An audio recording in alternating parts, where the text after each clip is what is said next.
Herkese salam. Bugün sizlerle dünyanın en sirli, en qalmaqallı ve en çok sual doğuran şəxslərindən biri olan Jeffrey Epstein hakkında danışacağım. Bu mövzunu indi gündəmə gətirməmin əsas bir səbəbi var. ABŞ-da son günlərdə Epstein ilə bağlı tarixi bir addım atılıb. Nümayəndələr Palatası Epsteinin sənədlərinin tam açılması ilə bağlı qanun layihəsini 427'ye bir səslə təsdiqləyib və bu demək olar ki, yekdillik deməkdir. 427 evet, bir hayır. 3'te 2 çoğunluk sağlandığı için kurallar askıya alındı, tasarı kabul edildi ve itiraz olmadan yeniden değerlendirme önergesi masaya yatırıldı.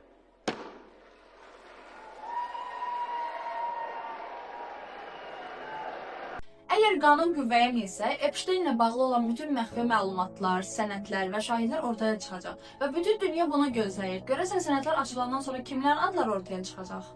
Gəlin birlikdə baxaq ki, Jeffrey Epstein ümumiyyətlə kimdir? Jeffrey Epstein 1953-cü ildə New Yorkun Brooklyn rayonunda anadan olub. Ailəsi adi bir ailə idi, amma Epstein çox tez bir zamanda elit təbəqəyə çıxmağı bacardı. O əvvəlcə məktəbdə müəllim işləyirdi, daha sonra isə maliyyə sahəsinə keçərək böyük sərvət qazandı. O zəngin insanlara maliyyə məsləhətləri verirdi və yavaş-yavaş Amerika və dünya elitası ilə əlaqələr qurmağa başladı. Siyasətçilər, krallar, milyarderlər, məşhur alimlər, Epsteinin əhatəsində çox güclü insanlar vardı. Bu əlaqələr sonradan onun işində ən mübahisəli məsələlərdən birinə çevrildi. Epstein özünü xeyriyyəçi kimi təqdim edir, elmi layihələrə sponsorluq edir və böyük sərmayələr yatırırdı. Amma pərdə arxası illər sonra ortaya çıxdı. 2005-ci ildən etibarən bir neçə azyaşlı qız Epstein tərəfindən istismar olduğunu bildirib. Araşdırmalar getdikcə Epsteinin əslində istismar şəbəkəsinin olduğu da ortaya çıxıb. 2008-ci ildə isə razılaşma yolu ilə cəmi 13 illik yumuşaq həbs cəzası uyğulanıb. Hətta o gündüzləri çölə belə çıxa bilirdi. Amma 2019-cu ildə federal səviyyədə yenidən həbs olundu və bu səfər işin miqyası daha geniş idi. 2019-cu ildə Epstein New York'da həbsxanada ölü tapıldı. Rəsmi açıqlama intihar idi. Amma kameraların işləməməsi, nəzərçilərin olmaması və təhlükəsizlik pozuntuları bunların hamısı bir araya gəldikdə onun susturulduğu iddiasını daha da gücləndirir. Hətta o ölməmişdən bir gün qabaq onun otağında olan yoldaşını da otaqdan ayrılıblar. Epstein'in Karib dənizindəki özəl adası Little St. James illərdir pedofiliya adası kimi tanınır. 40 az yaşlı qız Epstein tərəfindən təcavüzə və insan alverinə məruz qalıqlarını açıqlayıblar.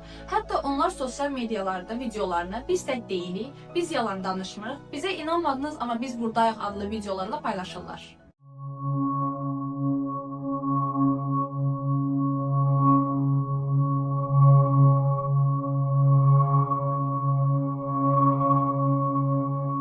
I suffered so much pain. So much pain. So much pain. I suffered so much pain. I was 14 years old. I was 16 years I old. was 16, 17. 14 years old. This is me. This was me. This is me. When I met Jeffrey Epstein. This is me when I met Jeffrey Epstein.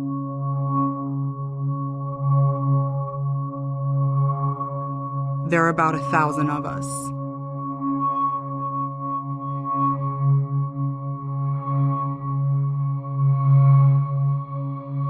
It's time to bring the secrets out of the shadows. It's time to shine a light into the darkness. ABŞ Federal Tədqiqat Bürosunun direktoru Kaşpatel açıqlama verib. Epstein azyaşlıları insan alverinə məruz buraxdığına dair rəsmi bir məlumat yoxdur. Amma bu daha böyük bir narazılıq yaradıb. Çünki 40 qurbanın ifadəsi ortadadır. There's no credible information. None. If there were, I would bring the case yesterday that he trafficked to other individuals. And the information we have, again, is limited. So the answer is no one? For the information that we have. In the files? In the case file. Okay. Bəzi hüquqçular və siyasətçilər isə Kaşpatel yalan ifadə verdiyi üçün məsuliyyətə cəlb olunmasını tələb edirlər. Və bayaqlar dediyim kimi, ABŞ-da tarixi an yaşanır. Epsteinin bütün sənədlərinin ortaya çıxması, bir çox milyarderlər, siyasətçilər və toxunulmaz fiqurların adlarının ortaya çıxacağı mənasına gəlir. Amma kimlərin adları ortaya çıxacaq heç kəs bilmir. Epstein işi yalnız bir şəxsin cinayət hekayəsi deyil. Bu gücün, pulu və qorxunun necə sistemli şəkildə birləşdiyini göstərən nahəng bir skandaldır.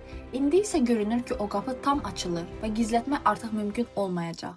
Videonu bəyəndinizsə kanala abunə olmağı və fikirlərinizi şərhlərdə yazmağı unutmayın. İzlədiyiniz üçün təşəkkürlər.